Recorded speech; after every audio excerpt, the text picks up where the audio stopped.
mashauriano na ushirikiano. Daima muwe watu wa kutafuta maridhiano. Huu ni wakati mwafaka kwa kila Mtanzania kushiriki kujadili na kutengeneza katiba mpya ya Jamhuri ya Muungano wa Tanzania. Jengeni madaraja kutoka upande mmoja kwenda upande mwingine.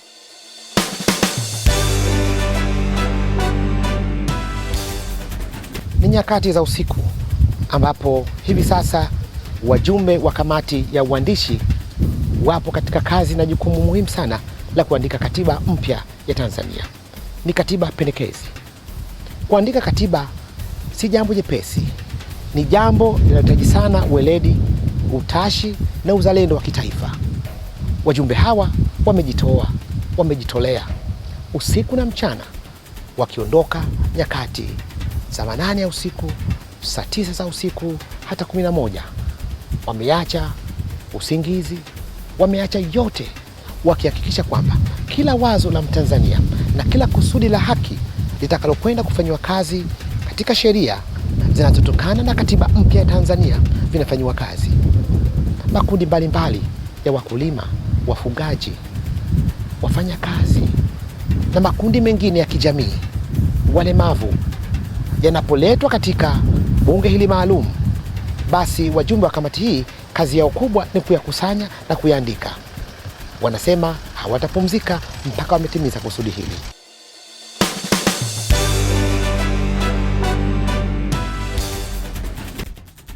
Hatimaye bunge la katiba linachukua sura kamili ya kumaliza kazi nzito ya kuandaa rasimu ya katiba mpya inayopendekezwa. Mheshimiwa Katibu wa Bunge Maalum anaeleza hatua zitakazofuata katika kuikamilisha kazi, aidha taratibu za kiutendaji zinazohusika katika umaliziaji.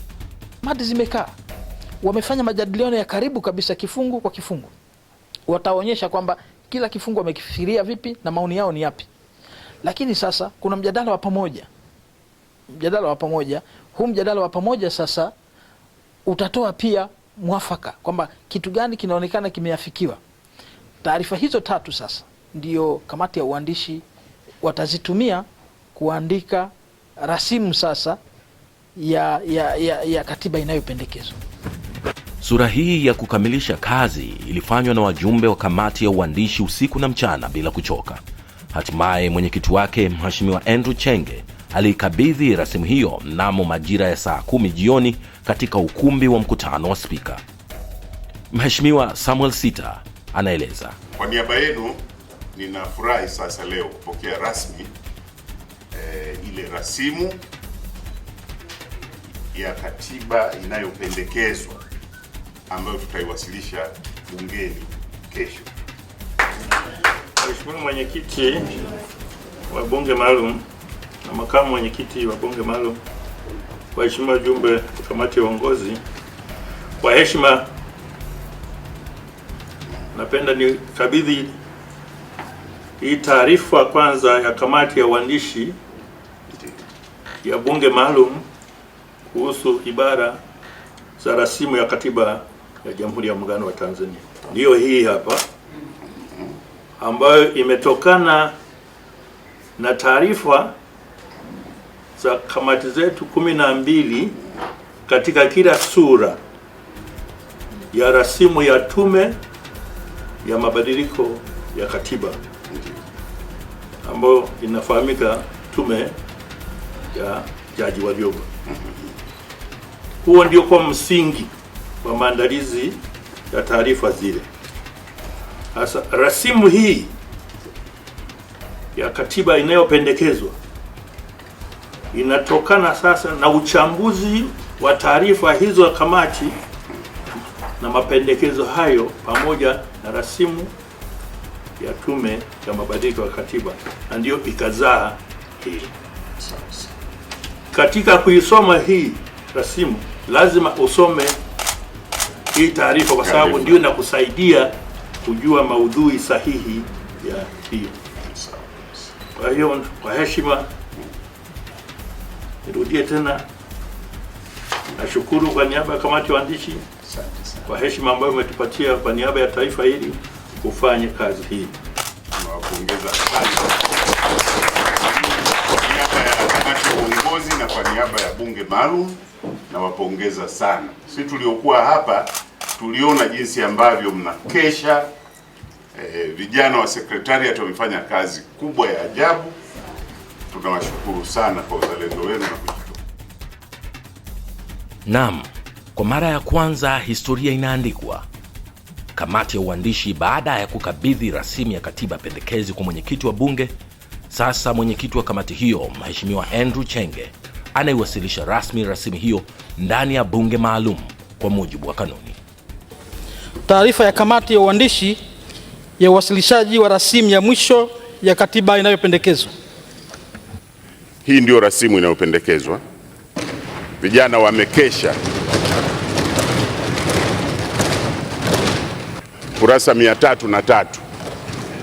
Haya matatu ndio mtakayopewa: rasimu, hati ya mwenyekiti na jedwali muhimu sana. Hili linaonyesha katika maeneo matatu rasimu ya tume inasema nini kwenye kila ibara, halafu sasa yaliyomo kwenye rasimu ya katiba inayopendekezwa, halafu uamuzi uliotoka. Mheshimiwa mwenyekiti wa kamati ya uandishi. Mheshimiwa mwenyekiti, taarifa ambayo imewasilishwa rasmi kwako na sasa naiwasilisha mbele ya bunge hili maalum, inawasilishwa kwa mujibu wa kanuni ya 35 ya fasili ndogo ya 9 ya kanuni za bunge maalum toleo la mwaka 2014. Wajumbe walipata fursa ya kuitafakari, kupitia na kuhakiki kazi iliyofanyika ndani ya rasimu hii. Hii ni hatua muhimu sana kufikia kuipata rasimu ya mwisho ya katiba pendekezi. Mimi nadhani baada ya kuletwa ile rasimu, baada ya kufanya uandishi, maana kipindi cha nyuma tulishaeleza yale ambayo yalikuwa yanaleta utata, lakini baadaye imeletwa tukaona kwamba okay, tukaisoma, tukaisikiliza, lakini tukawa tunaangalia lugha zingine au mambo mengine yamepungua nguvu au yanatakiwa kurekebishwa. Kwa hiyo tukabidi turudi tena kwenye kamati zetu tuangalie, je, hiki kilivyoenda na tulivyokisikia na uzito uliokuwa umepewa wakati ule kimewekwa sawa sawa. Maana wakati mwingine nimesikia mjadala kama watu tunaanza upya. Kuna mtu kaongea kitu kama vile tunaanza upya. Kilichokuwa kinatakiwa tuangalie yale tuliyoyataka yenye nguvu, yenye watu wengi walivyoyachangia na kwa nguvu gani, na ambayo hayaleti utata hapo baadaye. Yanaweza kuchangiwa na wengi lakini yakawa na interest ya upande mmoja. Kwa hiyo tukawa tunaangalia, je, hii katiba haijabeba upande wowote, iko katikati. Kwa hiyo ndio kitu ambacho tukawa tunaangalia. Mimi nafikiri hili tuachie role ya vyama ifanye kazi yake, na kama kuna sheria tutatunga sheria, lakini kwenye katiba haya yaliyopo yanatosha. Tunaendelea ukurasa wa 86. Ninachosema ni kwamba sisi tunataka kujenga jamii ambayo haina rushwa, lakini vile vile tusije tukaanzisha jamii ya kubambikiza watu wakawa jela wengi, watu waliobambikiziwa kesi. Na nawaambieni jamani, kwenye haya mambo nyewe mmeona tu kwenye uchaguzi tu, hata huwa vijiji utakapokuja watu watabambikiziwa kesi za rushwa, wanaotoa rushwa hawatashikwa. Kwa mantiki hiyo tunahitaji chombo kama TAKUKURU kiwe spelled out very clearly katika katiba. Kwa hiyo mimi naomba maamuzi ya kamati namba 5 yarejewe. Kamati namba 5 bado inapendekeza kuwepo na chombo cha kuziangalia mahakama. Kwa hiyo lazima tukubali tu kwamba tunakusema tunaanzisha chombo chini ya commission, lakini tunaweka taratibu za kuhakikisha haki za binadamu na huyu raia anapata haki yake. 60 61. Kinachotuletea shida katika kuwahudumia walimu ni chombo kimoja cha ajira. Na waziri mkuu katika bunge lililopita alitamka wazi kabisa baraza la mawaziri limeshapitisha. Kwa hiyo tunaona kama jambo hili likiingia kwenye tume, kuwa kwenye tume ya katiba itasaidia, na si Kenya wameiweka kwenye tume ya katiba. Katika ukumbi wa bunge, Wajumbe baada ya kupitia na kutafakari rasimu ndani ya kamati zao, waliwasilisha yale walioyaona kama mapungufu. Samahani nikukatishe, nimeagizwa na secretariat, mnapochangia tafadhali semeni ibara gani, kwa sababu tunafanya uhakiki wa ibara na wao wana note kupeleka kamati ya uandishi.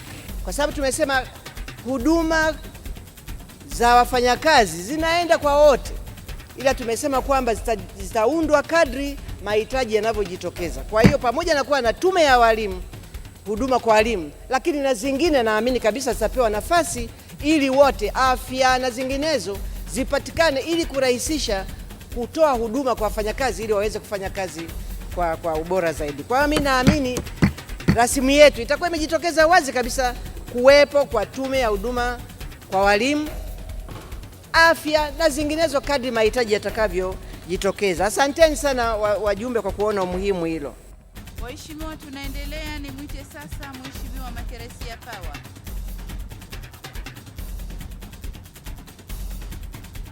Mimi nizungumzie tu kwenye eneo la sura ya 3 inahusu ardhi, mali asili na mazingira. Nishukuru kwa kiwango kikubwa kwamba swala la ardhi kwa mara ya kwanza katika nchi ya Tanzania na katika katiba ya Tanzania limetambuliwa rasmi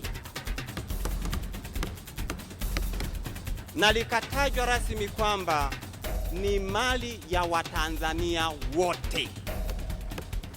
Natoa shukurani kubwa sana kwa kamati zote zilizolitambua jambo hili na kulipendekeza liingizwe kwenye rasimu ya katiba inayopendekezwa, ili katiba hii ithibitishe kwamba ni katiba ya wananchi wote. Katiba hii ninaisifu kwa ubora kwamba kwanza makundi ya watumiaji ardhi ndio yametajwa kwa mara ya kwanza ndani ya katiba ya Tanzania, yakaainishwa na yakawekwa. Si hivyo tu, ikatajwa ile ardhi, wakatajwa kwenye haki za binadamu, kitu ambacho hakikuwepo kwenye katiba ya mwaka 77, vile vile hata kwenye rasimu iliyoletwa na tume ya mabadiliko ya katiba, vitu hivyo havikuwepo. Kwa maana hiyo nasema kwamba ni kitu muhimu sana ambacho tumejaribu kukipigania kama raia wa kawaida na kuona kimeingia pale. Mimi naweza kusema tu kwamba hayo ndio matumaini yangu makubwa. Mjadala huu umenivutia kwamba mambo mengi ambayo tumeomba Zanzibar tumeyapata. Alhamdulillah, nashukuru sana.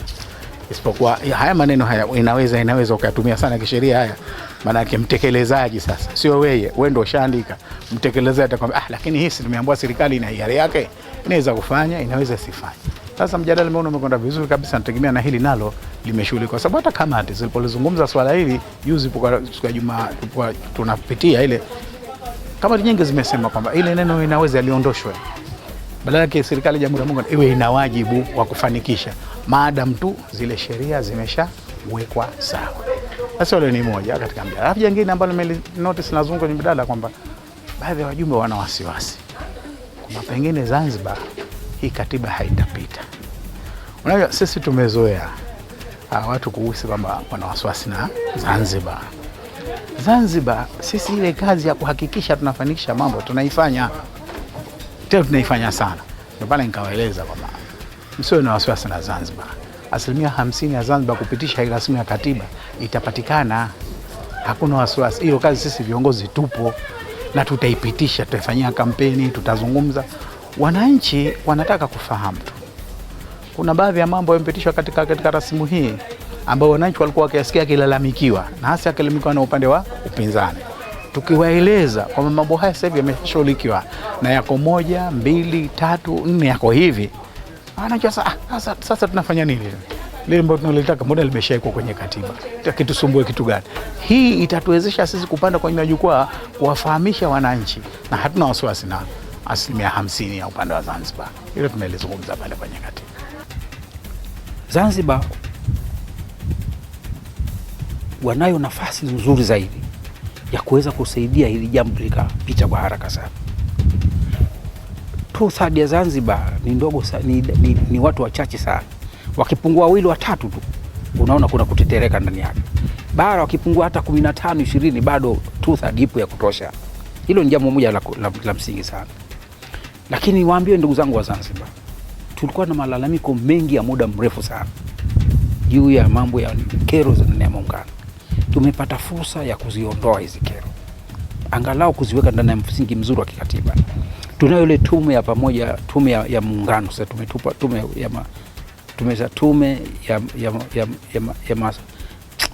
tume ya usuluhishi ya mambo ya muungano.